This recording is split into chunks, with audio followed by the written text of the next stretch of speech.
ஆதியாகமம் அதிகாரம் 13. ஆபிராமும் அவன் மனைவியும் அவனுக்கு உண்டான யாவும் அவனுடனே லோத்தும் எகிப்தை விட்டு தென்திசையில் வந்தார்கள். ஆபிராம் மிருக ஜீவன்களும் வெள்ளியும் பொன்னுமான ஆஸ்திகளை உடைய சீமானாயிருந்தான்.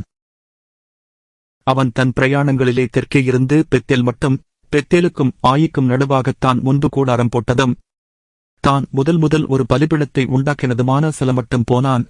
அங்கே ஆபிராம் கர்த்தருடைய நாமத்தைத் தொழுது கொண்டான். ஆபிராமுடனே வந்த லோத்துக்கும் ஆடுமாடுகளும் கூடாரங்களும் இருந்தன. அவர்கள் ஒருமித்துக் குடியிருக்க அந்த பூமி அவர்களை தாங்கக்கூடாதிருந்தது. அவர்களுடைய ஆசி மிகுதியாயிருந்தபடியால் அவர்கள் ஒருமித்து வாசம் பண்ண ஏதுவில்லாமற் போயிற்று. ஆபிராமுடைய மந்தை மேய்ப்பருக்கும் லோத்துடைய மந்தை மேய்ப்பருக்கும் வாக்குவாதம் உண்டாயிற்று. அக்காலத்திலே கானானியரும் பெரிசியரும் அத்தேசத்தில் குடியிருந்தார்கள். ஆபிராம் லோத்தை நோக்கி, எனக்கும் உனக்கும் என் மேய்ப்பருக்கும் உன் மேய்ப்பருக்கும் வாக்குவாதம் வேண்டாம், நாம் சகோதரர். இந்த தேசமெல்லாம் உனக்கு முன் இருக்கிறது அல்லவா? நீ என்னை விட்டு பிரிந்து போகலாம்.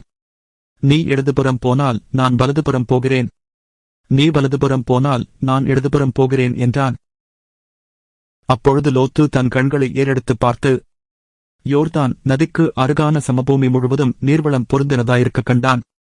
கர்த்தர் சோதோமையும் குமோராவையும் அழைக்கும் முன்னே சோவாருக்குப் போம் வழி மட்டும் அது கர்த்தருடைய தோட்டத்தைப் போலவும் எகிப்து தேசத்தைப் போலவும் இருந்தது.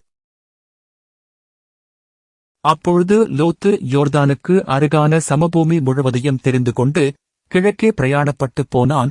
இப்படி அவர்கள் ஒருவரை ஒருவர் விட்டுப் பிரிந்தார்கள். ஆபிராம் கானான் தேசத்தில் குடியிருந்தான். லோத்து அந்த யோர்தானுக்கு அருகான சமபூமியில் உள்ள பட்டணங்களில் வாசம் பண்ணி சோதோமுக்கு நேரே கூடாரம் போட்டான். சோதோமின் ஜனங்கள் பொல்லாதவர்களும் கர்த்தருக்கு முன்பாக மகா பாவிகளுமாயிருந்தார்கள். லோத்து ஆபிராமை விட்டுப் பிரிந்த பின்பு கர்த்தர் ஆபிராமை நோக்கி, உன் கண்களை ஏறெடுத்து நீ இருக்கிற இடத்திலிருந்து வடக்கேயும் தெற்கேயும் கிழக்கேயும் மேற்கேயும் நோக்கிப்பார். நீ பார்க்கிற இந்த பூமி முழுவதையும் நான் உனக்கும் உன் சந்ததிக்கும் என்றைக்கும் இருக்கும்படி கொடுத்து உன் சந்ததியை பூமியின் தூளைப் போல பெருகப் பண்ணுவேன். ஒருவன் பூமியின் தூளை எண்ணக்கூடுமானால் உன் சந்ததியும் எண்ணப்படும். நீ எழுந்து தேசத்தின் நீளமும் அகலமும் எம்மட்டோ அம்மட்டும் நடந்து திரி, உனக்கு அதைத் தருவேன் என்றார்.